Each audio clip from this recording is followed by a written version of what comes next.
Take a look at your portfolio. Everything is red. The headlines are screaming, market crash. Your social media feed is full of fear.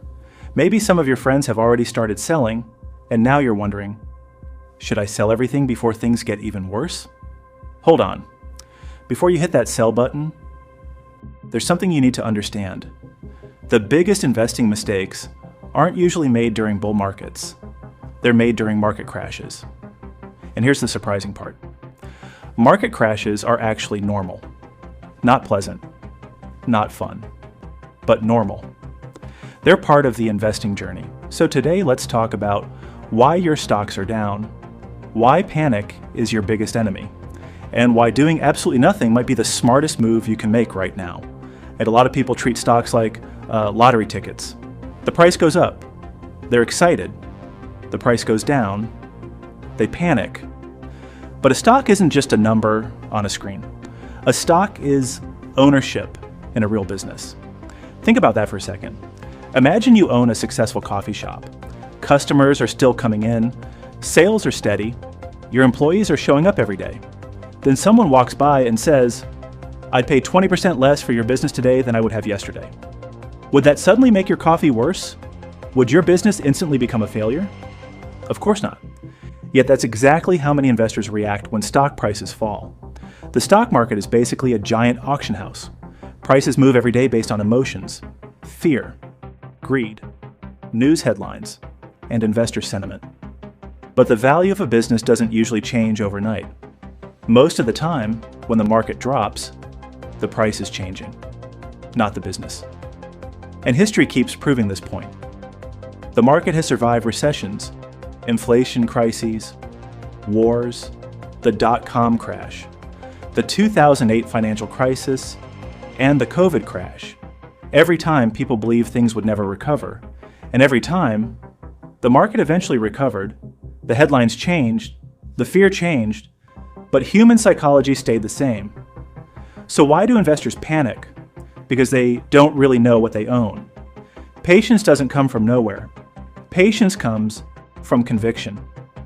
And conviction comes from knowledge. If you've done your research, if you understand the business model, the financials, and the competitive advantages of the company, a 20% decline feels very different. It feels less like a disaster and more like a temporary sale. But if you bought the stock because it was trending, because someone on social media mentioned it, or because everyone else seemed excited, then every market drop feels terrifying, because deep down, you never had a real reason to own it. And if you don't know why you bought a stock, you'll never know when to sell it. As Warren Buffett famously said, price is what you pay. Value is what you get. The market constantly tells you the price. Your job is to figure out the value. And those two things are not always the same. So what should you do when the market falls? First, check your investment thesis. Ask yourself one simple question. Has the business fundamentally changed? If the answer is no, stop refreshing your portfolio every 5 minutes. Second, view volatility as an opportunity. If the company is still strong, a lower stock price may simply mean a better buying opportunity. And third, remember that patience is a position. Sometimes the most profitable action is no action at all. Not every market dip requires a response.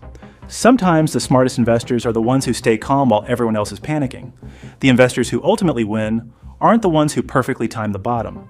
They're the ones who stay invested long enough to benefit from the recovery. Because compounding doesn't reward perfection, it rewards patience. Here's the truth.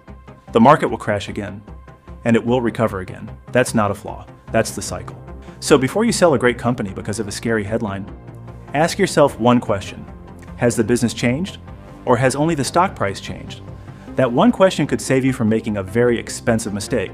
If you found this video valuable, hit the like button and subscribe for more investing insights designed to help you think like an owner, not a trader.